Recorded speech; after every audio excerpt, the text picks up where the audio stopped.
প্রতিটা মেয়েই একটা মাইন্ড গেম খেলে, খেয়াল করবেন। এটা তাদের পার্টনারকে ইমোশনালি পরীক্ষা করার জন্য করে। রিলেশনের ক্ষেত্রে একটু খেয়াল করলেই দেখবেন মেয়েরা মাঝে মধ্যে হুটহাট মন খারাপ করে ফেলে, কথা বলা কমিয়ে দেয়, অযথা রাগ করে, পুরনো কথা টেনে আনে। এটা অহেতুক কিছু না, বরং মেয়েদের মনের একটা সাইকোলজিক্যাল গেম। একটা মেয়ে যখন কাউকে ভালোবাসে বা সম্পর্কে জড়ায়, তখন সে নিশ্চিত হতে চায় যে তার পার্টনার মানসিকভাবে কতটা স্টেবল।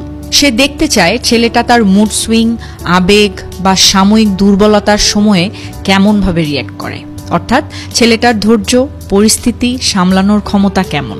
এই ধরনের ইমোশনাল টেস্ট অনেক সময় মেয়েরা অবচেতনভাবেই করে থাকে, কারণ তাদের মস্তিষ্ক বায়োলজিক্যালি এমনভাবে তৈরি যে তারা এমন একজন পার্টনার চায় যে শুধু ভালোবাসবে না, বরং বিপদে পাশে থাকবে, নিরাপত্তা দেবে।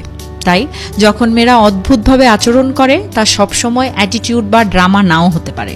এটা বেশিরভাগ ক্ষেত্রে ছেলেটার জন্য পরীক্ষা হয়, এটা দেখার জন্য যে সত্যি ছেলেটা ইমোশনালি স্ট্রং কিনা। এরকম পরিস্থিতিতে রাগ না দেখিয়ে, ব্রেকডাউন না করে, বরং চুপচাপ থাকা উচিত।